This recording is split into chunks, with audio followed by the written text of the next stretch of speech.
Viv Grice, welcome to Inside Ministry. Thanks, Graham. Nice to be chatting with you. What kind of ministries were you involved in? So I was involved in 3 local church ministries. I was a student pastor in a couple of churches while I was doing my training back in the early 80s. But then in the 90s and through the 2000s and the late 80s, I was involved in 3 churches, both as a local church pastor in a small western suburbs church, then the associate pastor of a sort of a more suburban church, and then the lead pastor in a reasonably sized church with a large school associated with it for 14 years down at Menai. Now, what do you think are some of the spiritual qualities and ministry skills that effective pastoral leaders need today? Well, I guess how long do you want to keep talking for, Graham, here? But I suppose as I thought about this question, I think there are a few which are particularly pertinent today. And the first one in my mind is an attitude or a posture of humility, a posture of openness and a willingness to learn. I think gone are the days where we can adopt as ministers or as advocates for the gospel or as theological educators or as missionaries, where we can adopt an authoritarian and an authoritative posture.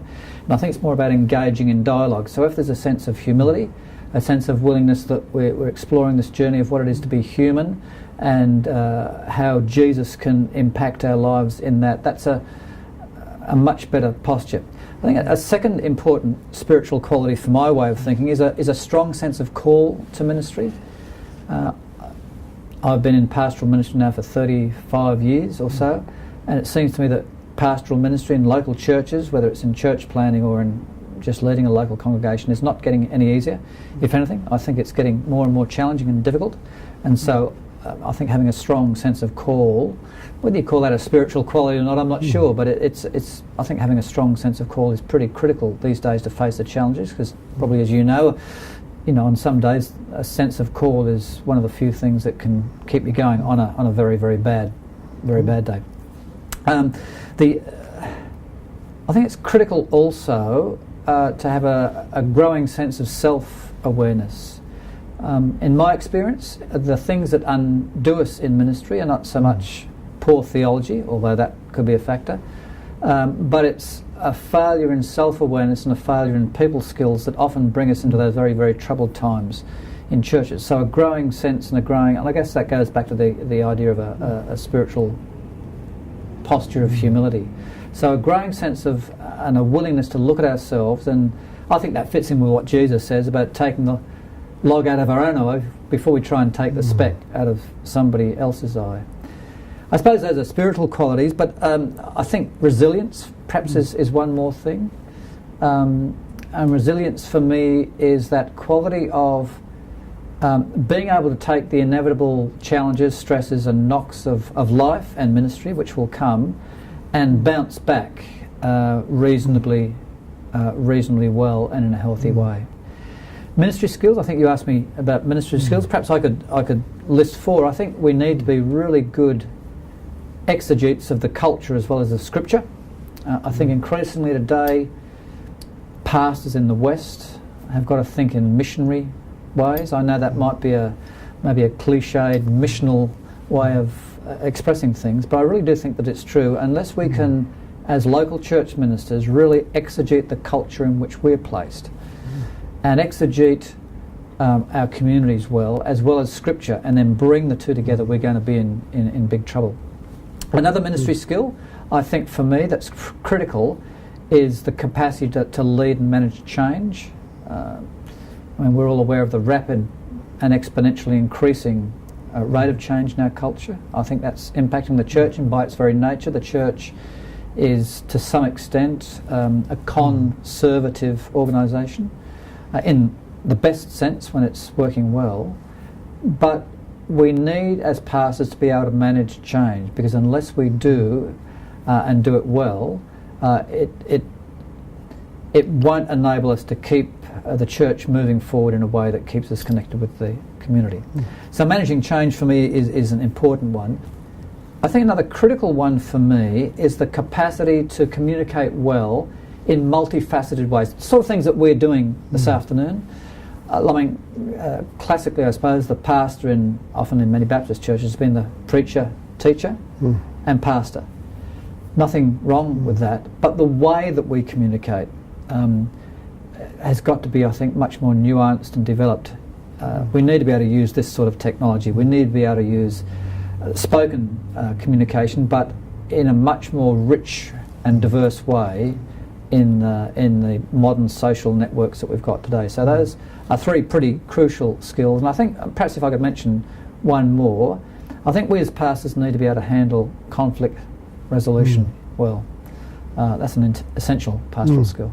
Yeah, and that's a broad range of skills. I mean, the change, conflict, culture, communication, as well as those spiritual resiliencies. So it sounds to me that pastoral ministry has become very complex these days.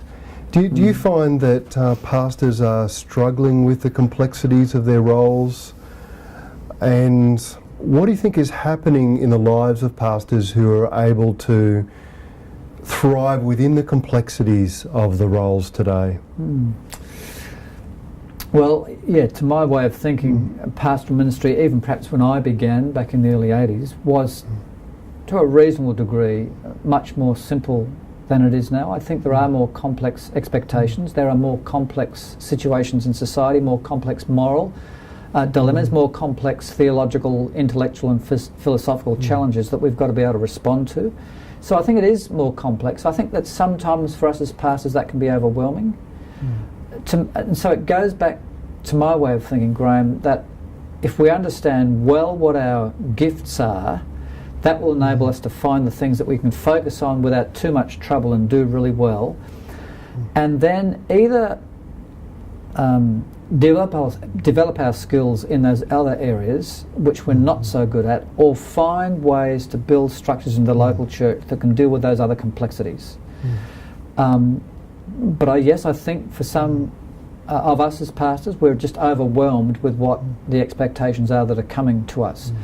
And I think because we're in a bit of an overlap, a transitional phase in our culture, we've still got a whole bunch of people in our churches who do expect the pastor just to be the pastor who goes and cares for them individually. There's that generation still with us, and then the younger generation for whom that is not a critical issue. And sometimes as pastors, that's just one example, where we are caught, I think, in the crossfire.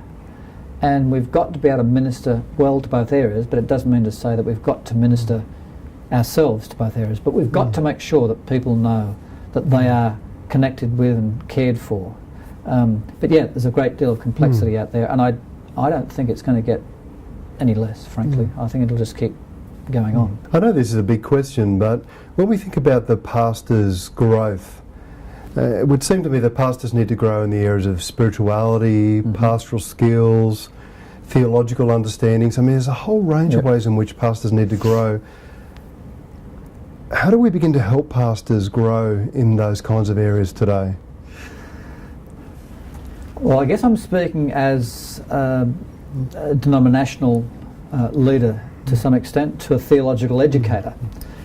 And so the first thing that comes to my mind in this is that we who have a measure of responsibility at a fairly significant leadership level, I think we need to set a good example ourselves. Jesus himself said, from the one to whom much has been given, much will be expected. And I think particularly for folks like yourself and myself, Graham, who've got a measure of responsibility across more than one church, or even if you're a senior leader in a multi-staff church, those who are denominational leaders or theological educators or senior and experienced pastors need to really set a solid example. It seems to me that before we teach things, we need to model things. Discipleship's more modelled, more caught than taught. I think we need to provide continuing solid theological and pastoral ministry training as a first prerequisite from the very, very beginning. But then on through ministry life, it seems to me that we need to develop a culture where it's normal, natural and desirable that I will just keep on growing. I think too that we need to encourage people to get involved in peer learning groups. As adults, we learn best, I think, in multi-person settings where I can learn from you, you can learn from me, and together, collectively, we can learn. I think that's important as well.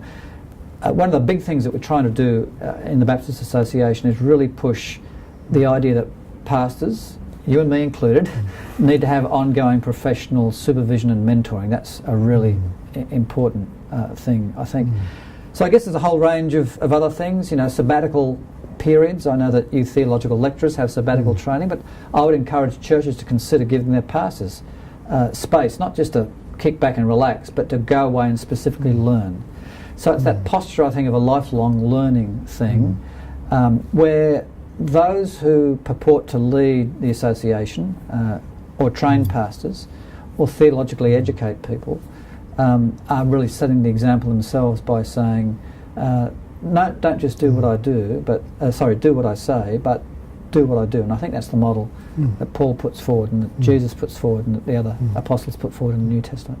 There's a lot of discussion these days about pastoral health, and I suppose the question about what does a healthy pastor look like also raises the question, well, what do healthy churches and communities look like? So let me begin first by asking, what does a healthy pastor look like?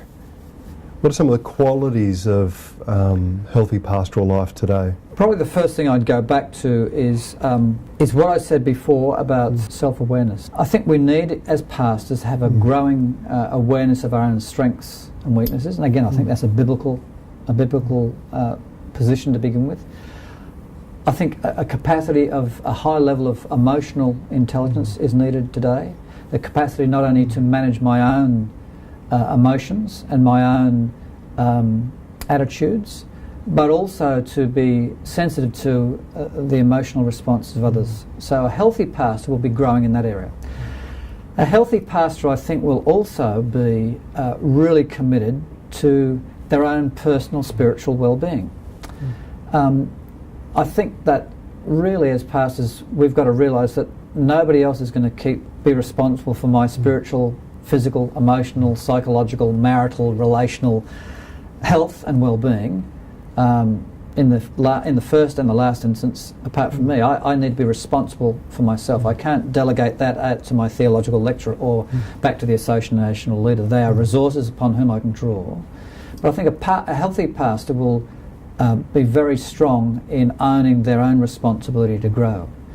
A healthy pastor, I think, will also have a strong outward look in their ministry, a sense of I'm leading this church on a mission beyond just caring for it. They'll have a worldwide perspective.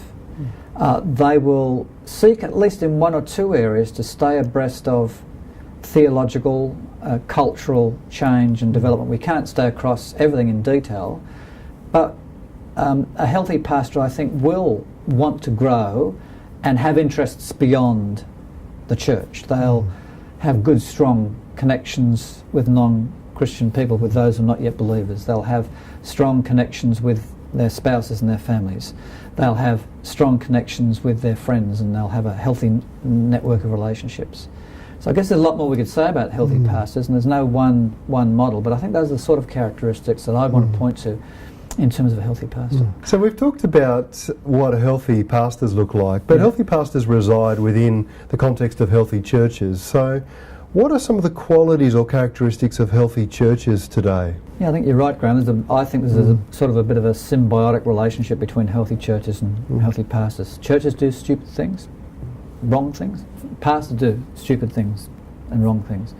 And so the more, I think, healthy that a leader of a congregation can be, the greater the chance that the church will be healthy. But on the other hand, if you've got a healthy church, it's more likely to enable us as pastors to grow and develop healthily. So for me, a healthy church is a church that is sort of on a trajectory upwards in certain areas, because people come and go in churches, don't they? But generally speaking, I'm looking for a trajectory in a church in a certain direction.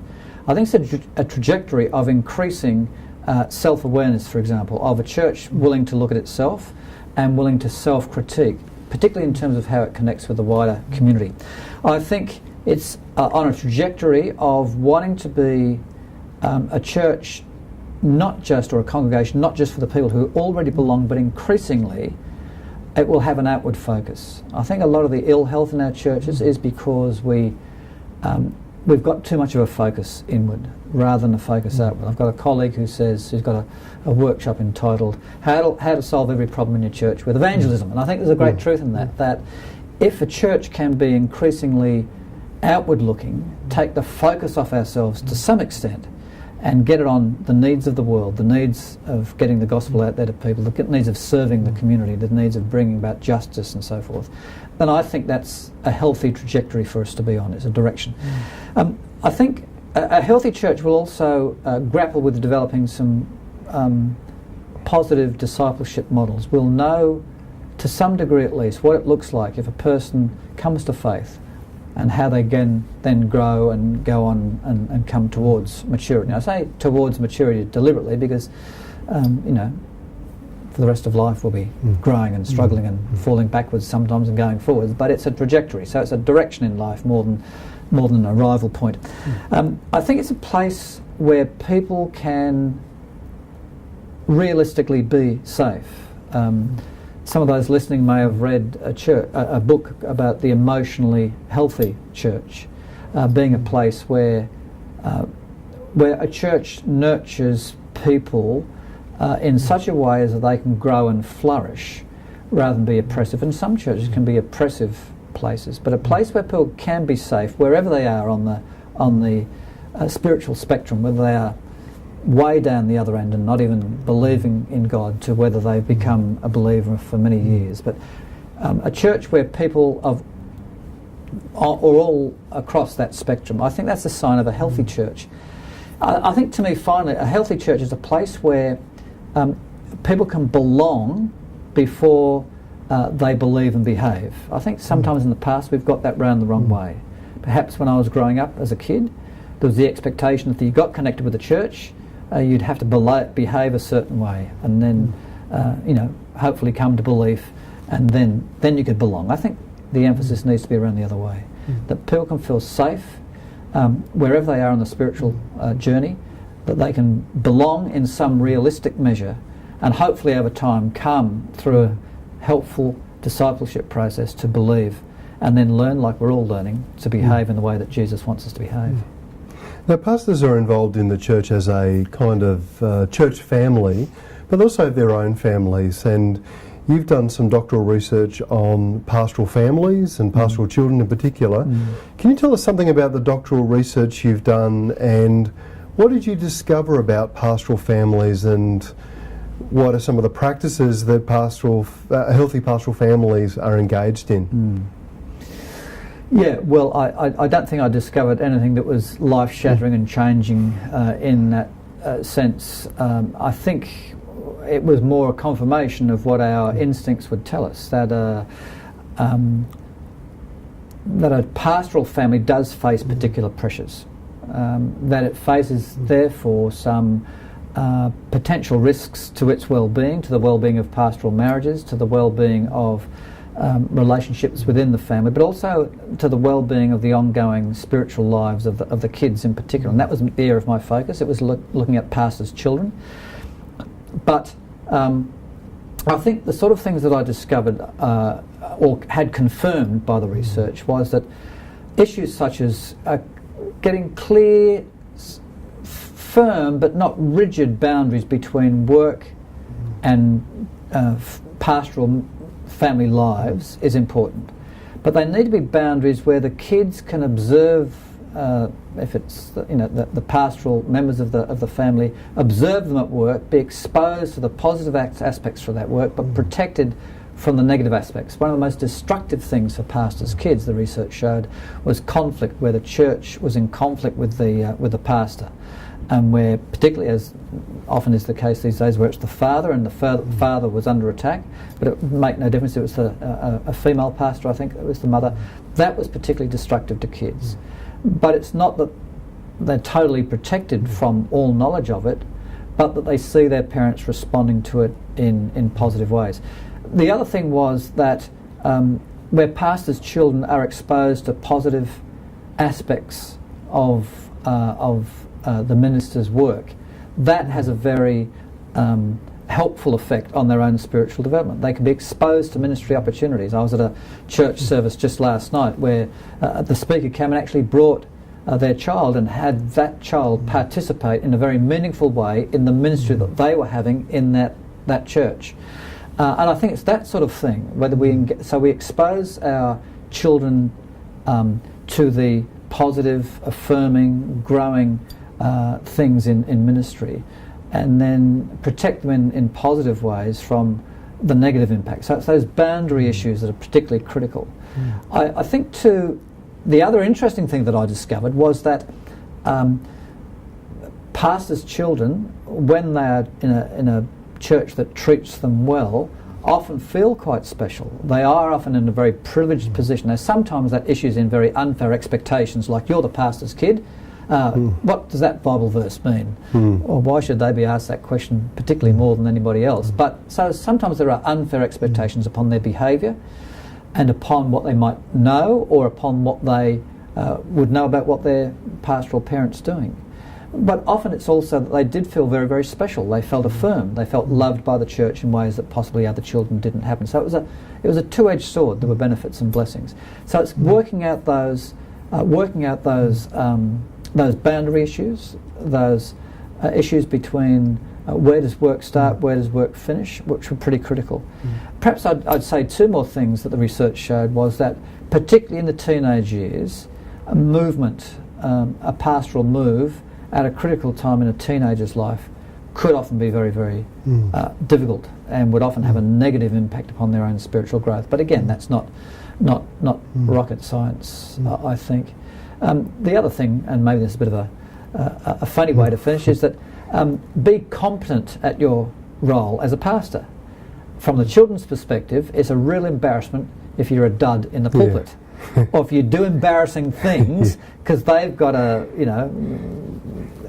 get the ribbing from their friends. I know what teenagers are like. So I reckon if we can be competent as pastors, that's a real big plus. It doesn't mean to say we have to be perfect, but there's got to be a sense of competence and authenticity. So what we are in public increasingly needs to be what we are in private, because the kids see through that very, very easily.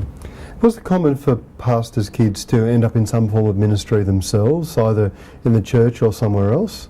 Yeah, a lot do. And a lot go back to the time as pastors' children as to why they got into ministry themselves. So yeah, a good percentage do. I was positively encouraged by the research that I did, and now it was difficult to sometimes get hold of people who had very, very negative experiences. They were often reluctant to talk, but quite a large percentage of the kids, the young people, the young adults that I interviewed, were either in ministry or were considering it or were involved in their local work in the local church. I want to ask you about bivocational ministry too, because many of our churches are small or struggling. They may not be able to afford to pay a full-time pastor, and people have to think about bivocational ministry. These days, the people talk about the sexy term, the bivo ministry. So what's happening in bivo ministry in Australia today, and where do you see all of that heading? Yeah, I think you're right, mate. My guess is that for those of us who are local church pastors going forward into the future, increasingly we are going to have to be prepared to go bivocational for a couple of reasons. One is that, particularly say for our smaller rural churches, particularly with some of our smaller rural towns shrinking, but that's also the case in some of our inner city towns and where regional churches are large but smaller local churches are struggling to be viable. Unless we're prepared to be bivocational, then I think we are going to be difficult. So it might be just a purely financial situation. I think the other thing too is that it's not necessarily a negative thing, bivocationality. Paul was, I think, bivocational in the New Testament, and I think that the capacity to stay connected with non-church work and what it is to be involved in secular non-pastoral work can be a refreshing thing, and can enable us to stay a bit more missional around the edge. Now, I've got to confess, I'm not bivocational. I think in many ways I would like to work part-time in this role and then say 1 or 2 days a week in a non-church role. But I think increasingly that's going to be a trend for financial reasons. But also, another factor that might, I think, come into play is that increasingly, if the broad trend of government that seems to be coming our way continues, whereby the privileged position of church in the Christendom model is gradually being whittled away, those financial demands upon the local church will increasingly rise. We may, for example, lose our tax-free status in the decades to come, who knows? Or it might be that ministers lose the capacity to have their wage counted in 50% non-cash benefit allowance.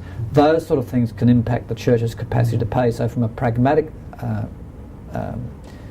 basis, it could be a bivocational direction that we're headed in. But I think also in terms of perhaps the missional connection that we need to have, there could be some real pluses in that. It perhaps provides for a church, which is which is increasingly sceptical of ministers being a breed apart, as they don't really understand the real world. To have somebody, which by the way I don't think is necessarily true, but that's the perception that's often out there. I think that bivocationality may wear away some of that misconception and provide us with an enriched opportunity. I'm speaking with a church at the moment that's looking for a new lead pastor, and they're deliberately wanting somebody who's bivocational as the lead pastor with a team. So there are models. I think it's a trend that will gradually pick up momentum, and I think future pastors will have to take that on board reasonably seriously and in increasing numbers. What is it that makes you passionate about pastoral ministry today? When you think back to the time when you were a pastor and as you're engaging with pastors today, what do you love about pastoral ministry and what makes you passionate about it?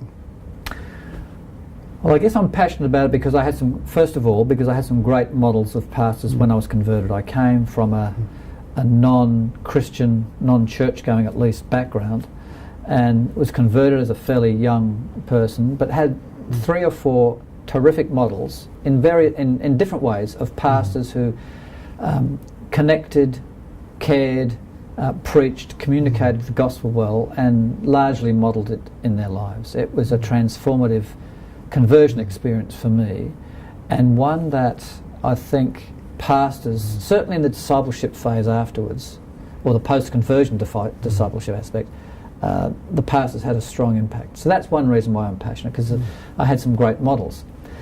I think probably also my personality. I think I'm a people person. I think for me pastoral ministry is all about people. I believe that Jesus was all about people. And the most interesting things on earth are people. And I really think that making a difference in people's lives, particularly a spiritual difference where they connect with Christ, and that begins to open up the rest of their life, and to be able to have the privilege of playing some small part in that as a pastor is a great, it's a thrill. Now I'm not saying that non-pastoral people who are not pastors can't have that privilege. They certainly can, and they play a vital, and they need to have a vital role in that. But if a person is called to pastoral ministry, the capacity to journey with people, the capacity to, the privileged role of trying to lead and inspire a local congregation, the privilege of working with people and seeing them grow, of having your own growth challenged, I think it's a wonderful privilege. I mean, there are certain days when I think, let's go and become a truck driver or go back to teaching or whatever it might be. But for me, it's been a real privilege, and it continues to be a real privilege even in the role that I'm in now. And I think it's because it's about people. It's about people growing in faith, connecting with Jesus, moving into community that can be so transformative, and which in the pastoral calling that God has given to certain people in the church is a great privilege to be able to carry out. So what really lit your fire when you were a pastor? So when you think back to a day that was a good day, what kind of things were happening during the day for you? Well, again, this probably goes back to my personality, mate. I guess it's a day where I felt like I connected with people, and was a conduit in some way for them to move forward in their relationship with God. Now that might not have been a directly discipling conversation. It might simply be to sit with somebody when they're inquiring about faith, or to sit with somebody as they're dying in hospital, or to sit with somebody who's wrestling with a particular ethical problem. But to somehow trusting that the Spirit of God is with us in that scenario, to bring all the resources that I can to bear, of scripture, of training, of prayer, of whatever, to try and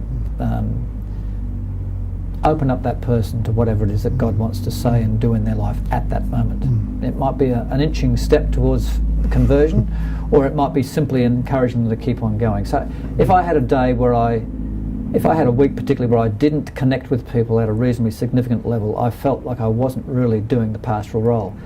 I think in addition, particularly as I was leading a team at a local church, if I had a day where it was planning and brainstorming for some sort of significant event in the life of the church with other people, and particularly with some of the fantastic lay people we had in the church, who were creative, who were on the same page in terms of wanting to go somewhere, where we were working together as a team towards a common project. It might be an outreach project or something.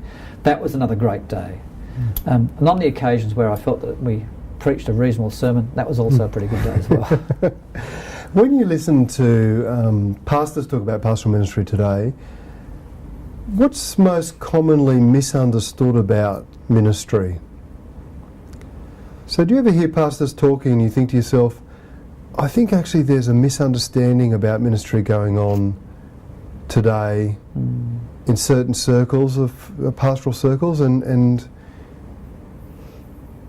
how would you talk about that misunderstanding? So I think perhaps one common misunderstanding, and I think maybe I had this early on when I was considering going into ministry, is that the key stuff that goes on in pastoral ministry goes on Sunday. I don't know that that's true. That's a little bit like when it goes really, really well, it's like the icing on the cake. If the cake's not got any substance under it, the icing won't last very long, and it doesn't serve much of a useful purpose. But I think one of the misunderstandings is that everything revolves around the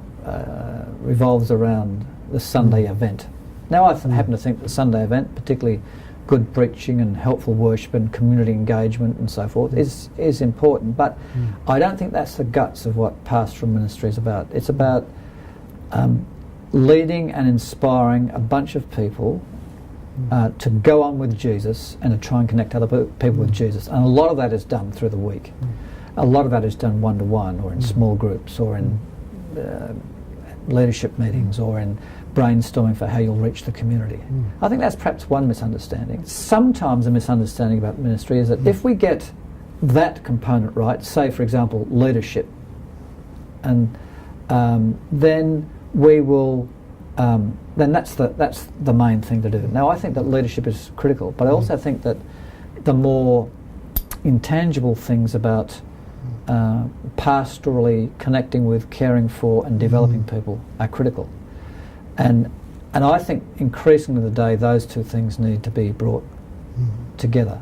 So I guess maybe the other misconception is that if you do this, the pastoral caring thing, well, that'll be sufficient. Well, it won't be. There was a time there where you had some big pastoral personalities going around saying it's all about leadership, and you shouldn't be engaging in lots of pastoral work. You should be equipping the whole body of Christ to do that. And you know, if I turn up to visit you as a pastor, then there's got to be something really wrong with you, because that's not what I do.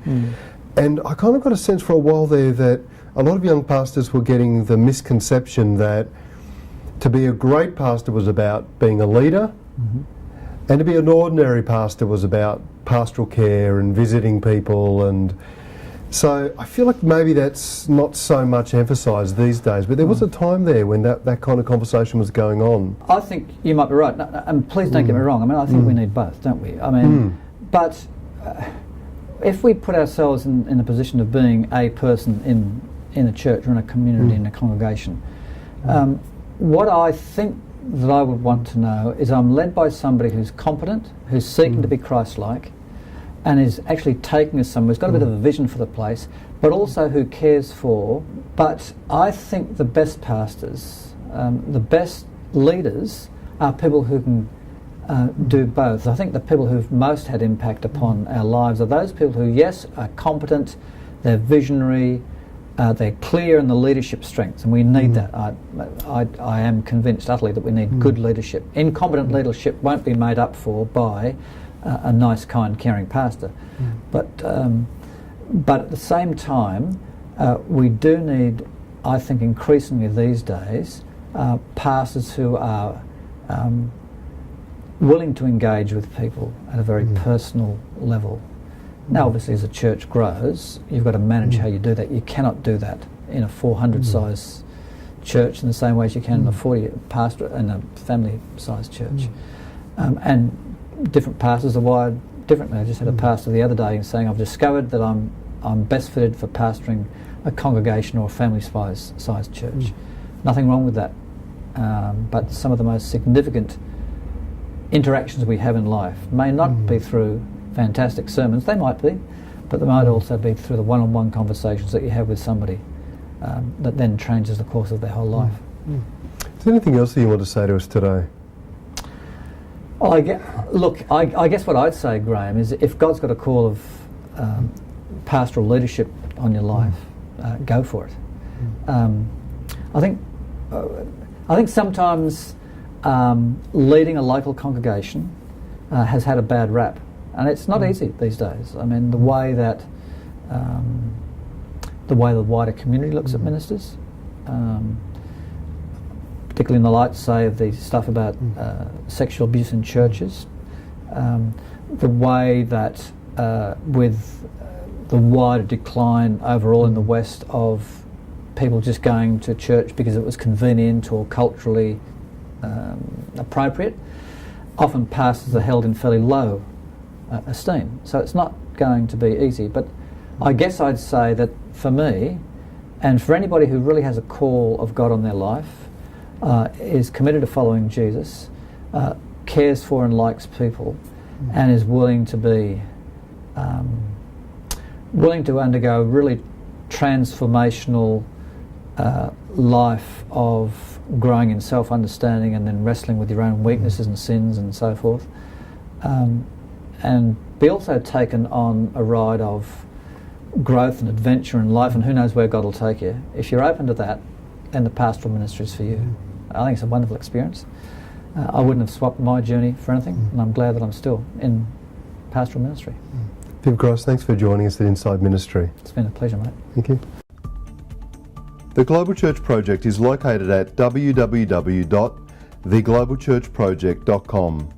On our website you'll find a wide range of interviews and resources for colleges, universities and churches.